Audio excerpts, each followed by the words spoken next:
Assalamualaikum warahmatullahi wabarakatuh.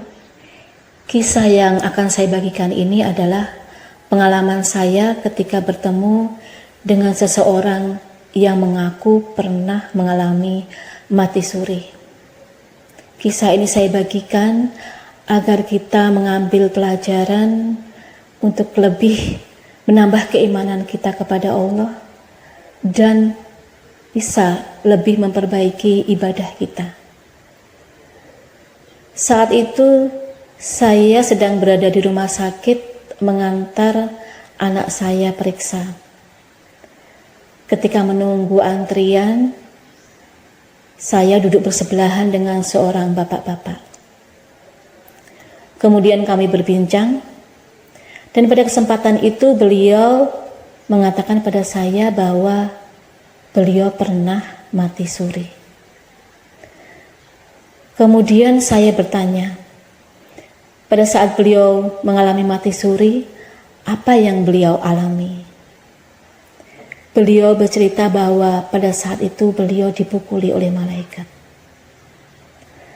Kemudian saya bertanya, kenapa? Dan beliau menjawab bahwa saat itu beliau dipukuli malaikat karena tidak bisa menjawab pertanyaan malaikat. Pertanyaan itu adalah pertanyaan yang seharusnya kaum muslim itu tahu, yaitu siapa Tuhanmu, apa agamamu, siapa Rasulmu, apa kitab sucimu. Beliau mengatakan pada saya bahwa pertanyaan itu sebenarnya pertanyaan yang mudah. Dan beliau sudah hafal jawabannya dan sudah mempelajari itu semenjak kecil. Ketika kita kecil, waktu kita belajar mengaji atau di sekolah, kita sebagai umat Islam biasanya diajari bagaimana nanti kita akan menjawab pertanyaan malaikat saat kita meninggal nanti.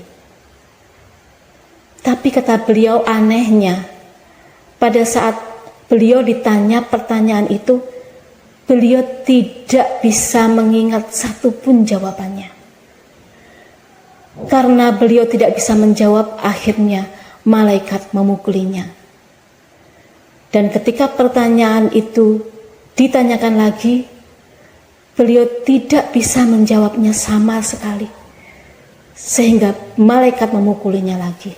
Dan itu terjadi terus-menerus. Beliau ini waktu itu mati suri dikarenakan serangan jantung. Dan dokter waktu itu sempat menyampaikan kepada keluarga bahwa mungkin nanti di saat beliau sadar, beliau akan mengalami kelumpuhan. Tapi peluang untuk sadar itu sangat kecil. Jadi kondisi beliau memang sudah sangat mengkhawatirkan dan beliau koma selama berminggu-minggu, jadi lama. Tetapi ternyata alhamdulillah Allah masih ingin memberikan kesempatan pada beliau untuk menjadi lebih baik di dunia ini, sehingga ternyata pada suatu hari beliau sadar. Dan perkiraan dokter bahwa jika sadar nanti mungkin beliau akan mengalami kelumpuhan, ternyata tidak. Beliau sadar dan sehat seperti biasa. Kemudian bisa beraktivitas biasa, akan tetapi masih harus kontrol rutin. Dan pada saat bertemu saya itu, beliau sedang kontrol untuk memeriksakan kesehatan jantungnya. Kemudian saya bertanya kepada beliau, kira-kira hikmah apa yang beliau bisa ambil dari pengalaman mati suri tersebut? Kenapa di saat kita masih ada di dunia ini bisa menjawab pertanyaan itu dengan mudah, bisa mengingat jawaban-jawabannya dengan mudah. Kenapa ketika di alam kematian, di alam arwah, itu bisa lupa sama sekali? Apa yang bisa kira-kira beliau berikan pelajaran kepada saya waktu itu? Kemudian beliau menjawab, ada keyakinan di dalam hatinya mengapa waktu itu tidak bisa menjawab pertanyaan malaikat. Mungkin karena selama ini sholat beliau itu masih kurang sempurna di hadapan Allah. Sholat beliau yang selama ini beliau rasa sudah baik, mungkin tidak demikian di hadapan Allah. Oleh karena itulah beliau kemudian berusaha untuk lebih baik dalam sholatnya. Beliau merasa bersyukur bisa mendapatkan kesempatan dari Allah untuk kembali ke dunia, untuk memperbaiki ibadahnya, terutama sholatnya dulu. Karena selama ini sholat mungkin terlalu ingin segera selesai, kurang khusyuk, kurang merasakan komunikasi dari apa yang diucapkan, yang didoakan itu kepada Allah dan lain sebagainya. Saya merasa ini adalah suatu pengalaman yang sangat berharga bagi saya, sehingga saya berpikir, ya mungkin sholat saya juga masih belum baik. Saya juga harus memperbaiki sholat saya. Karena untuk khusyuk, untuk konsentrasi penuh dalam sholat itu memang sangat sulit. Sangat-sangat sulit. Karena kita punya waktu menghadap Allah di saat sholat itu, untuk sementara kita harus melupakan, menyingkirkan masalah-masalah dunia.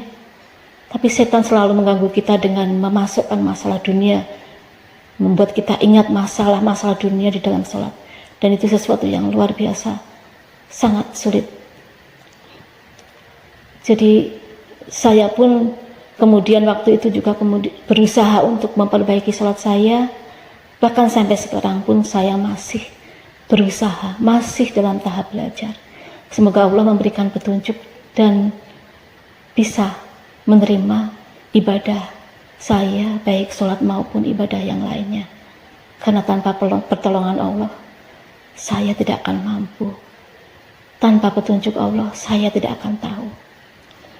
Saya merasa bersyukur mendapat pelajaran yang berharga ini, dipertemukan dengan seseorang yang pernah mengalami sesuatu yang ajaib ketika di dunia, merasa tahu ternyata ketika Allah menganggap ada sesuatu yang kurang dari ibadahnya,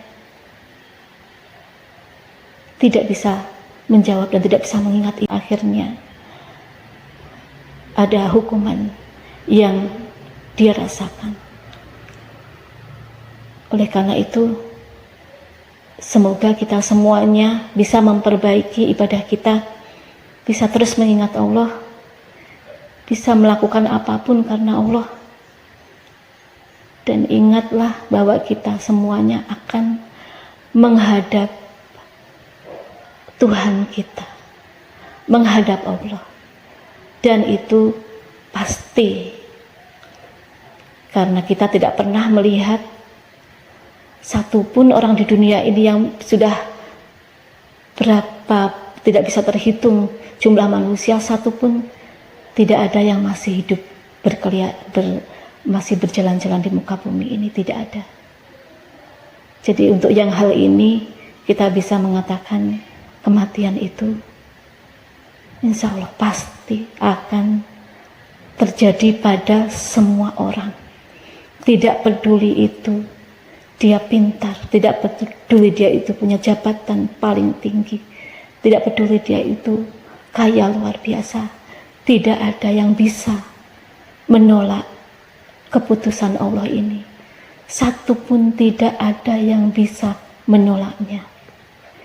Inilah pertanda bahwa hidup kita ada yang menguasai. Demikian, semoga ini ada hikmahnya bagi kita semua.